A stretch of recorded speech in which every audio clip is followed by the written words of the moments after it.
누군지 아시겠죠? 뭐 여자분들도 요즘 손흥민 선수 모르는 여자분들이 없더라고요. 축구들을 다 좋아하고.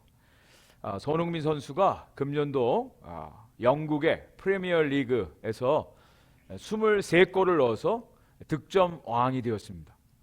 이것은 한국 선수 최초고요. 또 아시아권 선수들 중에서도 최초입니다. 여러분, EPL이라고 하는 영국 프로 축구는요, 세계에서 가장 잘하는 선수들이 모인 프로 리그입니다. 그리고 몸값이, 연봉이 수천만 달러, 수백만 달러를 받는 선수들이 모인 곳이에요. 제가 주보 칼럼에도 썼는데, 저희들이 집에서 이제 축구를 보면서 어떻게 저렇게 신기하게 골을 넣을 수 있어? 그러면 제가 얘기합니다. 일주일에 한 3억 원, 5억 원만 줘봐, 할 수 있어. 이 사람들은 축구만 하는 거예요. 그러니까 엄청난 실력을 발휘합니다. 손흥민 선수가 정말 대단하게 23골로 골든 부츠라고 하는 득점왕에게 주는 황금 이 신발을 상으로 받았습니다. 그런데 요즘에는 손흥민 선수보다도 더 주목을 받는 사람이 있어요. 바로 그의 아버지입니다. 그의 아버지 손흥정 감독이라고 하는 분이 계신데, 이분은 한국에서 실제적으로 축구 선수 생활을 했어요. 그런데 삼류 선수라고 자기 자신이 얘기합니다. 성공하지 못했어요. 자기 아들을 정말 열심히 가르쳤습니다. 자기가 배운 반대 방향으로 그 아들을 철저하게 가르쳤습니다. 기본기부터 7년 동안을 매일같이 기본기만 가르쳤어요. 그래서 이 아들이 지금 전 세계적으로 유명한 선수가 되었어요. 4년 전에 2018년 월드컵이 있기 전에 인터뷰를 했습니다. 그 전해에 손흥민 선수가 21골을 넣었어요. 그리고 그 다음에는 18골을 넣었습니다. 당신의 아들이 월드 클래스, 월클 선수라고 생각됩니까? 그때 이 아버지가 절대 월클 선수가 아닙니다. 아주 단호하게 얘기를 했습니다.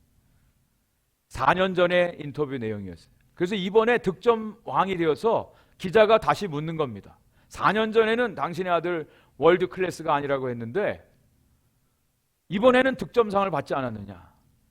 지금도 당신의 아들이 월드 클래스가 아니라고 생각합니까? 이 아버지가 지금도 내 아들은 절대 월드 클래스 선수가 아닙니다, 얘기한 거예요. 깜짝 놀랐습니다, 기자가. 아직도 제 아들은 부족합니다. 10%가 부족합니다. 그러면서 이 아버지가 이런 얘기를 합니다. 내 아들은 어떤 돈이나 명예를 위해서 축구를 하지 않았으면 좋겠습니다. 초등학교 3학년에 처음 축구를 할 때 가졌던, 정말 축구할 때가 제일 행복합니다. 그 마음을 가지고 계속 축구 선수를 했으면 좋겠습니다. 아버지가 그런 얘기를 하는 거예요. 기자가 그때 깨달았답니다. 정말 이 손흥민 선수가 이렇게 월드 클래스 선수가 될 수 있었던 것은 그 뒤에 있는 아버지 덕분이구나. 그 이유를 알게 되었다는 거예요. 그러면서 이 기자가 아버지에게 그런 얘기를 하고 싶었다는 겁니다. 아버지, 당신이 정말 월드 클래스 아버지입니다. 오늘은 아버지 날입니다. 아버지들이 정말 수고를 많이 하십니다. 아버지 없이 태어난 사람들은 없죠. 그래서 오늘 1년에 하루만이라도 아버지들을 생각하고 아버지의 노고와 수고에 대해서 우리가 인정해드리고 칭찬하고 사랑을 나누는 그런 날입니다. 오늘 본문 말씀은 성경에서 가장 성공한 인물인데, 그런데 가장 아버지로서 아픔과 슬픔을 경험했던 한 사람에 대한 이야기입니다. 본문 내용은 다윗이 자기 아들 압살롬이 반역을 일으켰다가 요압 장군에 의해서 죽임을 당한 소식을 전령을 통해서 듣는 그 장면입니다. 압살롬아, 압살롬아, 내 아들아, 내 아들아, 차라리 내가 죽었으면 더 좋았을 것을. 그러면서 아버지의 눈물의 모습이 오늘 기록되어 있습니다. 인생 성공이 곧 아버지의 성공이다 라고 하는 공식을 인정할 수 없는 그런 사건이 다윗의 가정에서 이루어진 것입니다.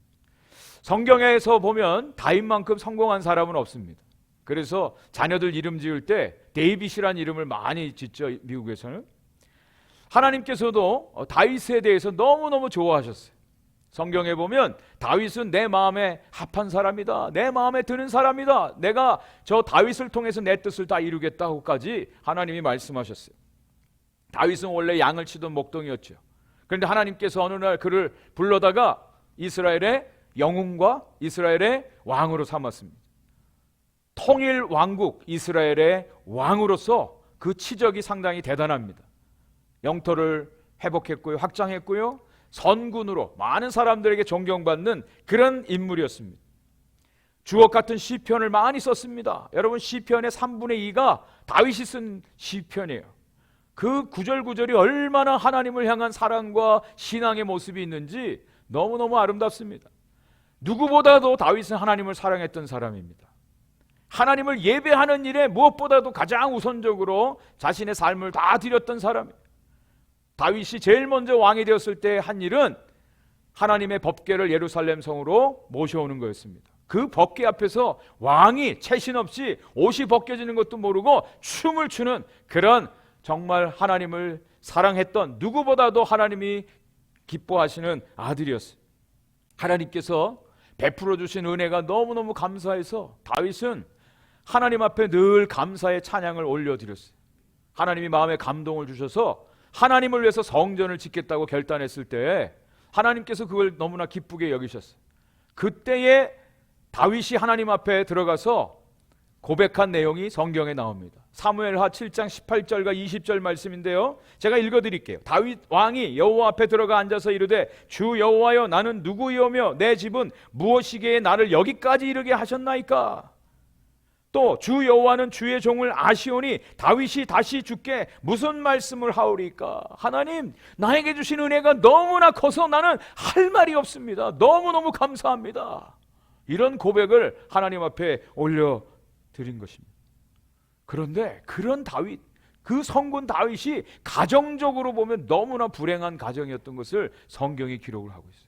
여러분, 성경은요 거룩한 책인데 좋은 얘기만 있지 않아요. 실패한 이야기, 패배한 이야기, 아픈 이야기, 상처받은 이야기, 정말 꽁꽁 우리 같으면 숨기고 싶은 이야기들이 다 노출되어 있어요. 그게 성경이에요. 왜? 그것이 우리들의 모습이니까요. 우리가 얼마나 가면을 많이 쓰고 사는지요. 괜찮은 것 같아요, 행복한 것 같아요. 그런데 마음은 썩고 상처난 인생으로 살아가는 사람들이 얼마나 많이 있는데요. 하나님은 그 모든 것들을 다 폭로해버리세요. 그래야 하나님이 보이거든요. 하나님을 찾게 되거든요. 다윗의 가정이 그랬다는 거예요. 그 당시에 왕권의 상징은 여자들을 많이 두는 거였습니다. 다윗에게도요 후궁들이 많았습니다. 자식들이 많았어요. 헤브론에서 6명의 아들을 낳았고요, 예루살렘에서는 11명의 아들을 낳았습니다. 그 아들들이 평화롭게 잘 지냈을까요? 아닙니다. 그 안에서 얼마나 많은 일들이 벌어졌는지 몰라요. 어떻게 다윗의 가정에서 이런 일들이 벌어질 수 있을까 할 정도의 그런 사건들이 많이 일어났습니다. 그런데 가장 중요한 범인은 다윗부터였어요. 다윗이 충신 중에 충신인 우리아의 아내를 자기 아내로 빼앗아 버렸어요. 간음했습니다. 우리아의 아내가 임신을 한 사실을 듣고 그것을 은폐하기 위해서 우리아를 최전선에 내보내서 죽이는 살인죄까지 저질렀어요. 하나님이 그것을 미워하셨다 그랬어요. 그래서 그 우리아의 아내가 낳은 아이가 어릴 때 아파서 죽었습니다. 하나님의 심판이에요. 그리고 암논이라고 하는 아들이 있었어요. 이복 동생인 다말 여동생 누이 동생을 연모하다가 강제적으로 추행을 합니다. 여기에 대해서 마음에 미움을 가졌던 압살롬이 암논을 죽입니다. 그리고 압살롬은 도망을 가는 거예요. 자기의 외할아버지인 그슬왕 달메에게 가서 3년 동안을 숨어서 지냅니다. 그때 아버지 다윗이 압살롬에 대해서 그리움이 있어요. 그런데 부르지 않습니다. 그러다가 요압 장군에 의해서 압살롬을 데리고 오는데 아버지 다윗이 압살롬을 2년 동안 얼굴을 보지 않습니다. 보지 않아요. 용서할 수가 없다는 거예요. 그러다가 나중에 여차여차해서 압살롬을 보기는 봐요. 그런데 진정한 용서가 없었어요. 압살롬이 그때부터 뭘 하는지 아세요? 아버지에 대해서 반역을 일으킵니다. 4년 동안 철저하게 준비를 하는 거예요. 백성들의 마음을 도둑질해서 결정적인 순간에 헤브론에서 이스라엘의 왕이 압살롬이다 해가지고 반역을 일으킵니다. 다윗 왕이 그 소식을 듣고 맨발로 머리를 풀어 헤친 채 도망을 가는 그런 반역의 역사가 다윗의 가정에서 일어났어요. 그리고 반역자 이 압살롬을 제압하기 위해서 요압 장군이 아비새와 함께 가는데 다윗이 그들에게 부탁을 합니다. 장군들에게 나를 생각해서 압살롬을 너그러이 좀 봐달라. 죽이지 말란 얘기예요. 그런데 요압이 압살롬을 죽입니다. 죽여요. 그리고 전령이 이제 그 죽은 사실을 보고한 내용이 오늘 본문의 내용입니다. 압살롬이 죽었어요. 그 소식을 듣고 이 아버지 다윗이 압살롬아, 압살롬아, 내 아들아, 내 아들아, 내 아들아를 5번, 압살롬이란 이름을 3번 외치면서 차라리 내가 죽었다면 더 좋았을 텐데, 그러면서 눈물 짓는 장면이 오늘 본문의 내용이에요. 다윗의 가정에서 이런 일이 벌어졌어요. 여기서 다윗이 정말 성군이고 훌륭한 왕이었지만 아버지로서는 연약한 모습을 우리가 발견을 하게 됩니다. 만약 다윗이 압살롬을 용서했더라면, 진정으로 용서하고 품었더라면 압살롬이 반역을 했겠나? 그리고 반역을 통해서 그 압살롬이 죽는 그 아픔을, 부모가 제일 고통스러운 게 자식이 먼저 떠나는 거 아닙니까? 인간 다윗이 가장 고통을 느끼고 슬픔을 경험했던 이 사건이 다윗의 가정에서 벌어지게 되었어요. 한나라의 왕으로, 성군으로 훌륭한 신앙인이었지만 아버지로서는 실패한 다윗의 모습을 여기서 보게 됩니다. 그런데 우리는 성경에서 다윗의 가정에서 일어난 이 흑역사의 원인을 발견할 수가 있어요. 어떻게 신앙적으로 훌륭한 이 다윗에게 이런 안타까운 사건들이 벌어질 수 있었을까? 아버지의 영향력은 대단합니다. 저도 아버지 학교를 섬겼는데요, 아버지의 영향력은 3, 4대까지 간답니다. 아브라함이, 그 훌륭한 믿음의 조상 아브라함이 거짓말 했지 않습니까? 2번이나 아들 이삭이 똑같이 거짓말을 해요. 폭력적인 아버지 밑에서 자란 자녀들은 그 상처가 있지만 똑같이 자기도 모르게 폭력적이 되는 모습들을 봐요. 술 중독에 빠진 아버지 밑에서 자란 자녀들이요, 술 중독에 빠질 가능성이 훨씬 더 높습니다. 재소자들, 범죄하고 감옥에 갇혀 있는 사람들 통계를 내보면요, 그 중에 거의 80% 이상이 아버지와의 관계가 좋지 않다는 거예요. 성경 시편 27편 10절에 보면 다윗에게 있어서 가장 아팠던 그 상처의 원인을 발견을 할 수가 있습니다. 내 부모는 나를 버렸으나 여호와는 나를 영접하시리다. 다윗이 아버지로부터 버림을 받았다는 거예요. 부모로부터 버림을 받았다는 거예요. 그런데 이것이 실제적으로 사건으로 확인되어지는 사건이 있었습니다. 이스라엘의 초대 왕이었던 사울이 하나님 말씀 불순종했어요. 하나님이 사울을 패하고 이제 새로운 왕을 세우는데 베들레헴에 있는 이새의 아들 중에서 왕을 하나님이 택하시겠다 그랬어요. 사무엘에게 기름병을 가지고 베들레헴에 가서 이새의 아들들 중에 왕으로 기름 부어 세우라 찾아갔습니다. 처음에 엘리압이라고 하는 장남이 왔어요. 사무엘이 보니까 키도 크고 너무나 멋지게 생겼어요. 이 사람이구나 하고 기름을 부으려고 하는데 하나님이 외모나 키를 보지 말라. 사람은 외모를 보지만 나 하나님은 중심을 보느니라. 아니라는 거예요. 2번째 아들 아비나답을 봤는데 아닙니다. 셋째 삼마 아닙니다. 7째까지 다 봤는데 아니라는 거예요. 기름을 부을 수가 없어요. 이상하지 않습니까? 하나님 분명히 가서 기름을 부어서 왕으로 삼으라고 그랬는데 아들 7명 다 봤는데 기름 부을 자가 없는 거예요. 하나님의 말씀이 틀렸나? 하고 사무엘이 궁금해할 때 다시 물어봅니다. 당신의 아들들이 이게 전부입니까? 7명이 전부입니까? 그때 이새가 그때서야 이실직고 하는 거예요. 막내가 남았습니다. 지금 막내는 들에서 양을 치고 있습니다. 사무엘이 그 아들을 불러오라는 거예요. 막내가 오기 전까지 내가 밥을 먹지 않겠다. 그때서야 이새가 막내 아들 다윗을 불러옵니다. 그 다윗을 보는 순간 하나님께서 사무엘에게 말씀하시는 거예요. 이가 그니 기름을 부으라. 하나님께서 택하신 사람이 이 막내예요. 여러분, 무엇을 볼 수 있습니까? 이새가 자기 아들들 중에 이제 왕이 될 사람이 나오는데 다윗은 부르지 않는 거예요.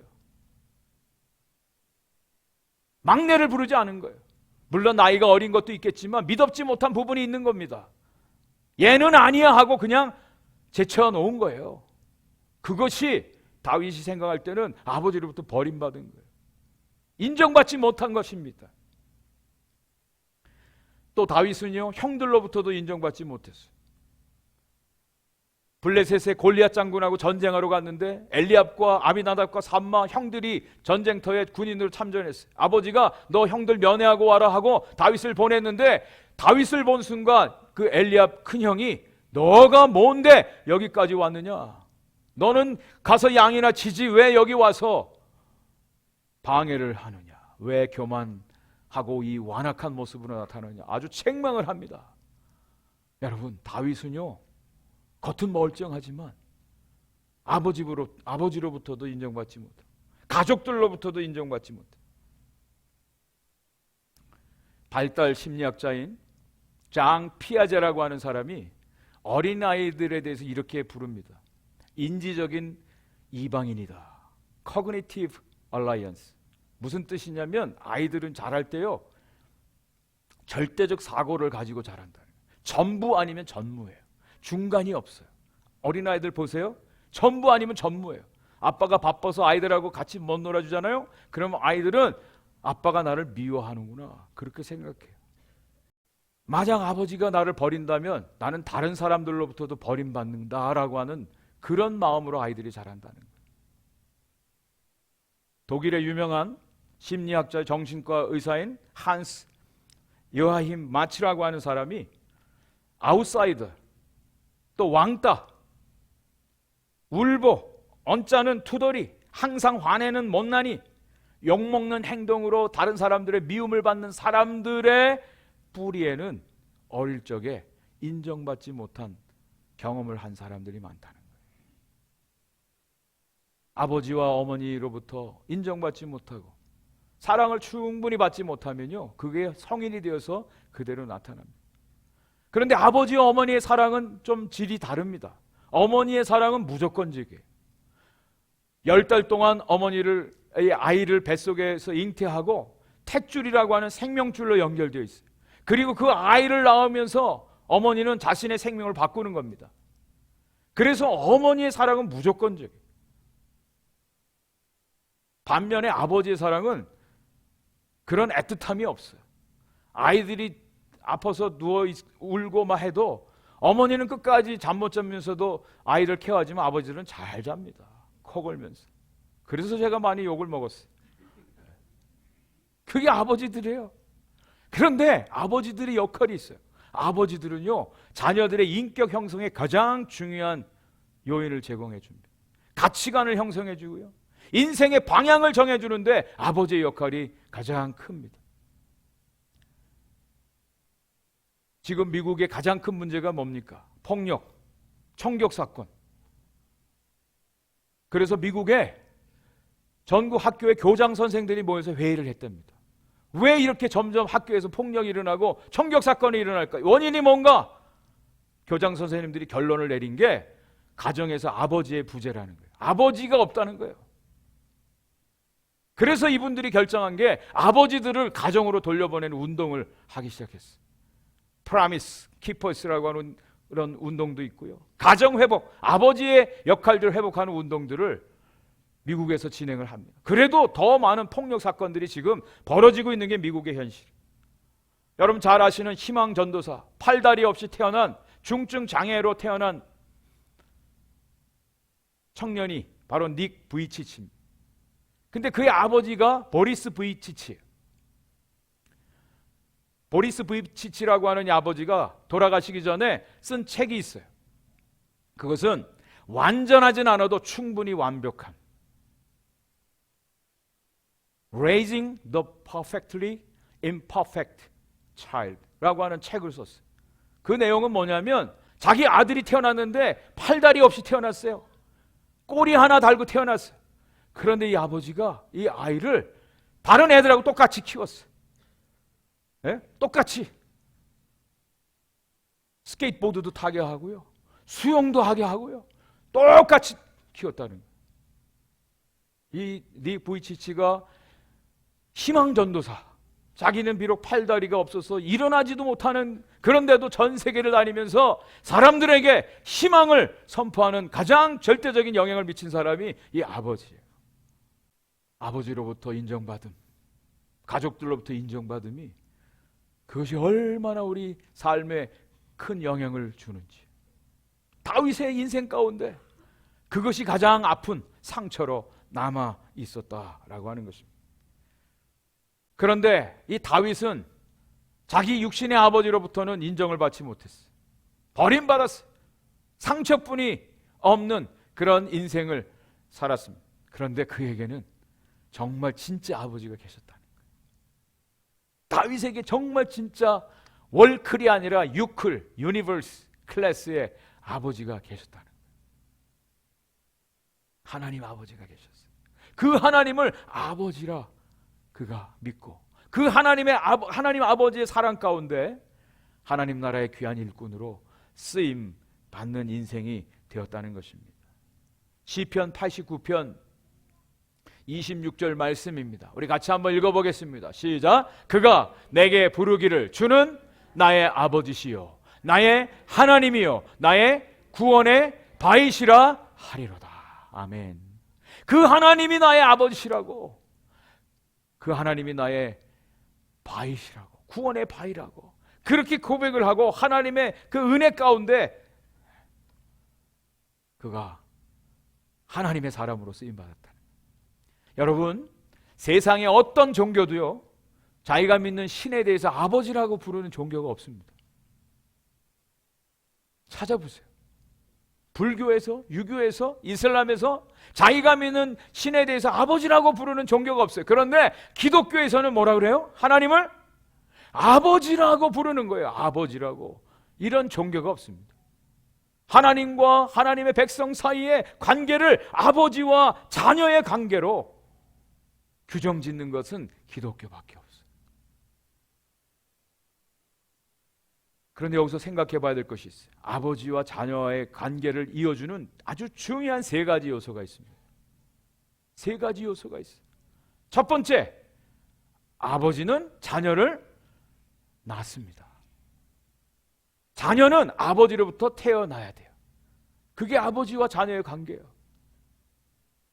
하나님께서 저와 여러분들을 낳으셨다고 성경에 분명히 말씀하고 있어요. 자, 보통 남자들 세상에서 흔히 쓰는 말들이 있어요. 자식을 낳았다고 얘기 안 하고 만들었다는 얘기를 해요. 들어보셨어요? 만들었대요. 그 수상한 사람들이에요. 정도가 아니라 다른 데서 자식을 낳는 것을 만들었다는 표현을 쓰더라고요. 여러분, 만드는 것은요, 나하고 다른 종류의 것을 만듭니다. 그런데 나하고 동일한 성질의 것을 있게 하는 것은 낳는다라는 표현을 써요. 아버지는요, 자녀를 만드는 게 아니에요. 낳는 것입니다. 하나님께서도 저와 여러분들을 그냥 만들지 않으셨어요. 낳으셨다라고 성경이 기록을 하고 있습니다. 하나님이 저와 여러분들을 낳으셨대요. 오늘날 내가 너를 낳았노니 너는 내 아들이라. 하나님과 우리 사이가 아버지와 자녀의 관계예요. 갈라디아서 3장 26절 말씀에 이런 말씀이 있습니다. 너희가 다 믿음으로 말미암아 그리스도 예수 안에서 하나님의 아들이 되었으니. 여러분, 오해하지 마십시오. 나는 딸인데. 여기 아들이라고 하는 것은 다 우리 믿는 성도들을 다 포함합니다. 네. 우기지 마세요. 그냥 아들이라고 그러면 그냥 아들이라고 아멘 하시면 돼요. 왜 아들이라고 했느냐? 나중에 상속을 받아야 되기 때문에. 상속자라고 하는 의미에서 아들이라고 하는 표현을 쓰고 있어요. 네. 그런 의미에서 우리 여자분들도 다 하나님의 아들들이에요. 요한복음 1장 12절 말씀에 영접하는 자 곧 그 이름을 믿는 자들에게는 하나님의 자녀가 되는 권세를 주셨으니 이는 혈통으로나 육정으로나 사람의 뜻으로 나지 아니하고 오직 하나님께로부터 난 자들이니라 그랬어요. 많은 사람들이 착각하는 거예요. 우리가 예수님을 믿는다고 생각해요. 우리가 하나님을 믿는다고 생각해요. 아닙니다. 하나님이 저와 여러분들을 낳는 것이지 우리가 먼저 하나님을 믿는 게 아니에요. 착각하지 마세요. 성령 안에서 저와 여러분들을 낳으셨기 때문에 우리가 하나님의 자녀가 되는 권세를 얻으셨음을 분명히 믿으시기 바랍니다. 모든 신앙의 주권은 하나님께 있어요. 구원의 모든 권한은 하나님께 있어요. 우리가 믿는 것이 아니라 그 이전에 하나님이 저와 여러분들을 낳으셨어요. 그리고 갈라디아서 4장 6절 말씀에 그 하나님에 대해서 우리가 어떻게 부르는가 나와 있습니다. 같이 한번 읽어보겠습니다. 너희가 아들임으로 하나님이 그 아들의 영을 우리 마음 가운데 보내사 아빠, 아버지라 부르게 하셨느니라. 아멘. 아빠, 아버지라 부르게 하셨다. 여기 아빠라고 하는 것은 아람어입니다. 어린 아이가, 로아마는 아이가 아버지에게 부르는 말이 이 아빠예요. 희한한 것은 우리 한국말 아빠하고 아람어의 아빠하고 같아요. 아빠, 아버지라 부르게 된다. 무엇을 통해서? 우리에게 아들의 영을 부어주실 때 우리가 하나님을 아바, 아버지라 부를 수 있게 된다라고 하는 것입니다. 그 얘기는 아무나 하나님을 아버지라 부를 수 없다는 얘기예요. 역으로 말씀드리면 저와 여러분들이 정말 내가 구원받은 하나님의 자녀인가 아닌가를 알 수 있는 가장 중요한 증거가 뭔지 아세요? 하나님을 아버지라 부를 수 있는 거예요. 그냥 단순히 부르는 거야 부를 수 있죠. 그런데 정말 하나님을 내 아버지라 부르는 사람이 진짜 하나님의 자녀예요. 구원받은 백성이에요. 구원받은 증거가 됩니다. 여러분 어떠세요? 하나님을 아버지라 부르실 수 있으시겠어요? 믿음으로 고백하실 수 있으시겠어요? 정말 그냥 고백만이 아니라 그렇다면 그 하나님이 우리의 아버지 되심을 믿고 그분께 맡기고 그분께 재롱도 좀 부리고 사랑한다 고백도 하고 필요한 것이 있으면 아버지에게 간구도 하고 그것이 신앙생활이에요. 그 권세가 얼마나 큰지요. 이것이 복 중에 복인 줄 분명히 믿습니다. 이 권세를 다 누릴 수 있기를 간절히 축복합니다. 두 번째, 아버지와 자녀의 관계 두 번째 중요한 것은요, 아버지는 자녀들의 모든 필요를 다 책임져 주신다는 거예요. 필요를 채워주신다는 거예요. 이게 아버지예요. 로마서 8장 32절 말씀입니다. 자기 아들을 아끼지 아니하시고 우리 모든 사람을 위하여 내주시니가 어찌 그 아들과 함께 모든 것을 우리에게 주시지 아니하시겠느냐. 아들까지도 주셨는데 모든 것을 주시지 아니하시겠느냐 반문하고 있습니다. 여러분 이 말씀에 아멘이십니까? 정말 이 말씀을 아멘으로 받는 사람들은 하나님이 우리 모든 것들을, 우리의 필요를, 우리의 모든 것들을 아시는 하나님께서 다 채워주신다는 거예요. 이 믿음으로 살 수 있는 은혜가 있기를 축복합니다. 하나님의 약속이에요. 마태복음 6장 9절 11절 말씀입니다. 잘 아시는 주기도문의 내용이죠. 하늘에 계신 우리 아버지여 이름이 거룩히 여김을 받으시오며 오늘 우리에게 일용할 양식을 주시옵고. 우리의 모든 것들을 다 아시고 하나님 아버지께 간구할 수 있고 하나님이 채워주신대. 마태복음 6장 31절 32절 말씀 다 한번 같이 읽어보겠습니다. 시작. 그러므로 염려하여 이르기를 무엇을 먹을까 무엇을 마실까 무엇을 입을까 하지 말라. 이는 다 이방인들이 구하는 것이라. 너희 하늘 아버지께서 이 모든 것이 너에게 있어야 할 줄을 아시느니라. 할렐루야. 네. 하나님이 여러분들을 모르신다면 하나님 아버지입니까?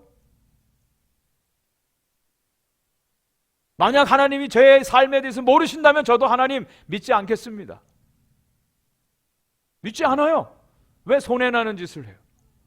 그런데 하나님이 우리의 아버지가 되셔서 우리의 과거도 아시고 현재도 아시고 미래를 아시고 우리의 모든 필요를 아시고 그 하나님이 우리의 아버지가 되신대.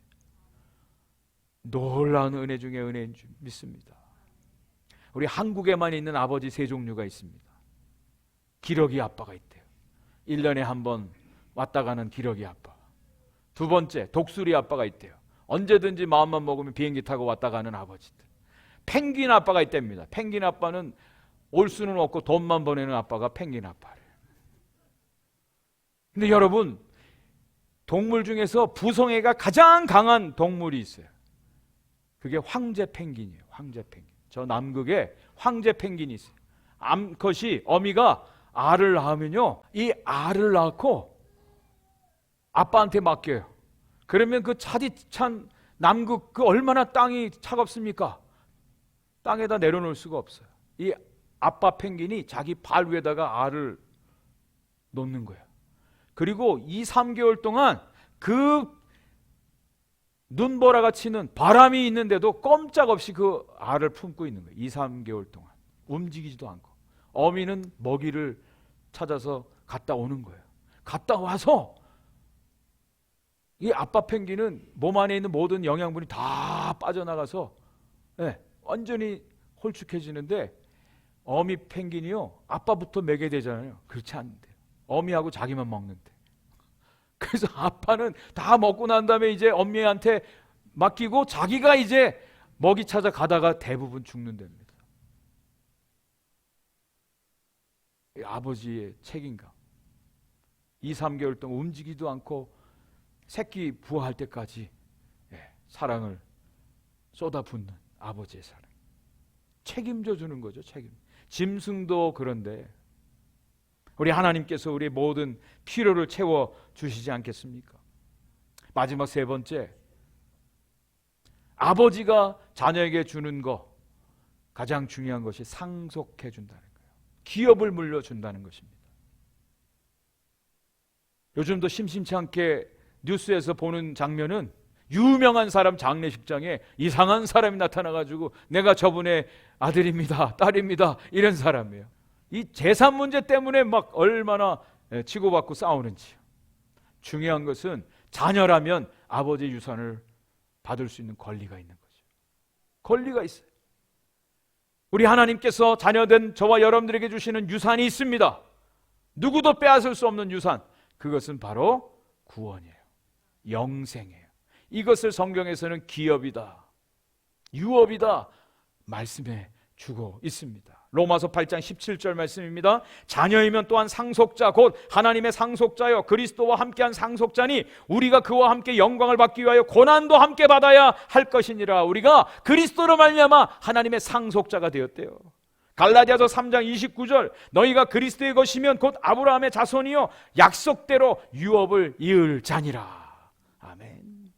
마지막 계시록 21장 성경의 마지막 결론은 이렇게 말씀하고 있습니다. 보좌에 앉으신 이가 이르시되 보라 내가 만물을 새롭게 하노라 하시고 또 이르시되 이 말은 신실하고 참되니 기록하라 하시고 또 내게 말씀하시되 이루었도다. 나는 알파와 오메가여 처음과 마지막이라. 내가 생명수 샘물을 목마른 자에게 값없이 주리니 이기는 자는 이것들을 상속으로 받으리라. 나는 그의 하나님이 되고 그는 내 아들이 되리라.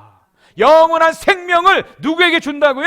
아들된 하나님의 자녀들, 저와 여러분들에게 주신다고 주님이 약속해 주셨습니다. 여러분, 이것이 성경의 결론이에요. 이 약속을 받고 우리가 하나님의 유혹을 기다리며 지금도 인내로서 신앙생활을 하고 있는 것입니다. 이것이 우리 미래예요. 약속되어졌어요. 육신의 아버지들은 때로 잊어버릴 수도 있어요. 그러나 우리 하나님은 한 번도 우리를 잊지 않았어요. 재벌가, 자식들, 금수저, 다이아몬드 수저, 이른바 둘로 갈려지더라고요. 자기가 한 그 아무것도 없어요. 부모로부터 그냥 유산 물려받고, 어떤 사람은 정말 더 열심히 그것을 개발하고 더 회사를 키우는 사람들이 있어요. 칭찬해 주죠. 그런데 자기에게 주어진 그 유산을 완전히 말아먹는 그런 상속자들도 있어요. 사회 지탕이 되고 있죠. 하나님이 우리의 아버지가 되십니다. 우리는 그분의 자녀예요. 언젠가 저와 여러분들이 이 세상 다 떠납니다. 여러분, 이 세상 떠나서 여러분 갈 곳이 있습니까? 갈 곳이 준비되어 있습니까? 아버지가 계신 아버지의 집이 분명히 있는 사람들은 그날을 기다립니다. 그날이 영광이에요. 기쁨이에요. 그런데 가야 할 아버지 집이 없는 사람들은 가장 불쌍한 사람들. 여러분들 도전드립니다. 이 하나님을 여러분의 아버지로 믿지 않으시겠습니까? 예수 그리스도를 통해서 하나님을 우리의 아버지로 우리가 영접하고 믿고 하나님을 아버지라 부를 때 우리 인생은 너무나 기쁘고 풍족하고 행복하고 감사가 넘치는 그런 삶이 될 것입니다. 월드클래스 선수인 손흥민 선수 뒤에 월드클래스 아버지 손흥정 감독이 있었어. 저와 여러분들의 뒤에는 월드클래스가 아니라 유니버스 클래스의 우리 하나님 아버지가 계십니다. 그 하나님을 믿고 그 하나님 주시는 은혜 가운데 이번 한 주간도 또 평생을 승리하는 우리 모두가 되기를 간절히 축원을 드립니다.